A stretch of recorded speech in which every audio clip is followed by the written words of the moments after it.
I love the Lord. He is amazing.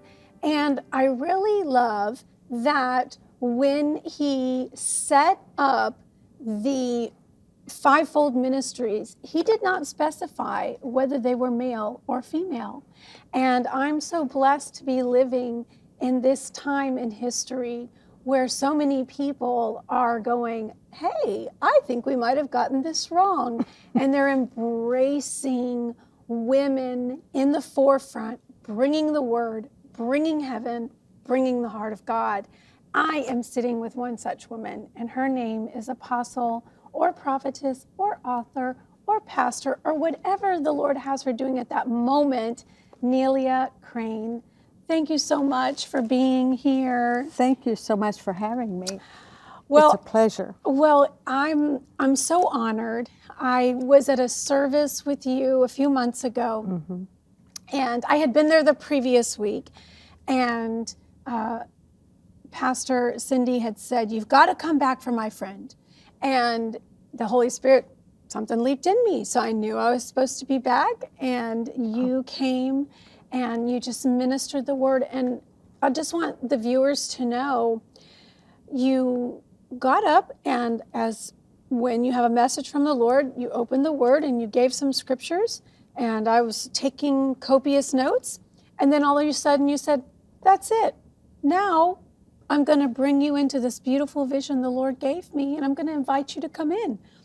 And I thought, well, surely I'm going to pick up my notebook again, and I didn't. And you kept encouraging us, just stay in the presence of God, stay where you are. And then you opened up the floor to people to share how they were touched.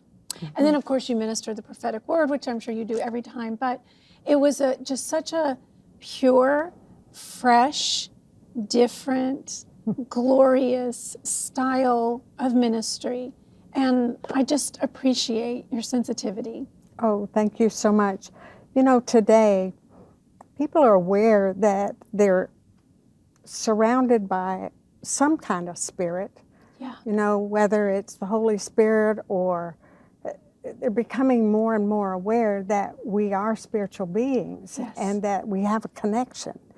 But seems like my role is to help create that atmosphere and then get out of the way. You know, and let God minister to his people that are gathering together so they can feel the same presence of God that has been locked off for pastors and preachers and all of that for a while. Right. Now he's moving me more into a mandate to create an atmosphere of heaven and then just let him do the rest.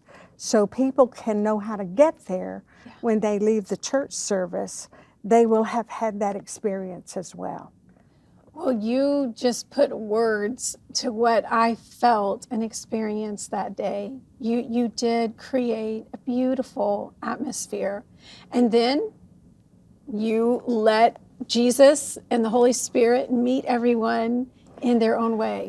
I can tell you, Jen, it's very intimidating in the pastoral role or in the minister's role, because you're letting God do the work. Yeah. Take control. Take control of the service. of the whole thing. Yeah. And in that way, if he doesn't show up, you're dead in the water.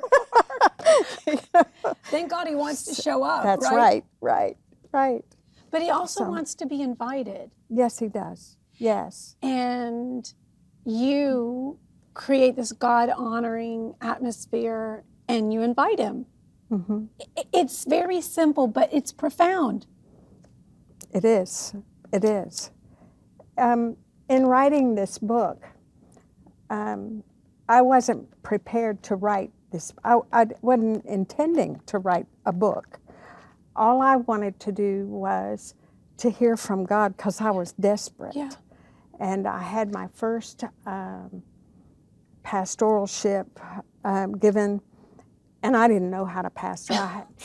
I didn't go to formal training, so I depended exactly on what God said to do in order to do it.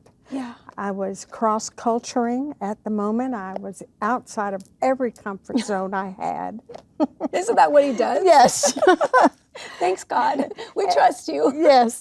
And so it was paramount that I would hear from him. Yeah. And so I'd go away from the house, and this is a clue for everybody. You know, your house talks to you. Yeah. The laundry says, "Hey, do you remember me?" Wash me, wash me. Yeah. And do you remember that sink full of dishes? You know, you forgot to do them last night. And all the things that a house talks to you about. And then if the house doesn't talk, the phone does, and it rings, and the people come by. And before you know it, the day's gone. Right. So I was instructed by the Lord to leave the house and go to a designated place, do my studying, and then I would take a blank notebook and write the date at the top of the page and say, you know, if you want to say anything, then I'll just write it down. Just go ahead and talk. And that's how it started. And every day I would get a fresh word. Usually it had nothing to do with what I was studying. And I found out if I filtered it through my own Bible knowledge, he'd quit talking. Oh, wow. So my job was just be scribe, write. Yeah. And then later I could ask questions, but not while he was talking. So these sessions that you had with the Spirit of God, typically how long would they be where you're just scribing? Oh. Or a range, approximate? Well, I would block out at least 2 hours in the morning, and the last maybe hour or 45 minutes I'd sit quiet. Most of the days it was right away. He would talk to me and I'd write. And but you know, if it took longer, fine. Yeah. It just did. But once I set myself to be in front of him, the rest of the day rolled out easily. Right. You know, but the days that I skipped it or thought I was too busy, those were a different story. Yeah, those weren't good days, Not right? good days, no.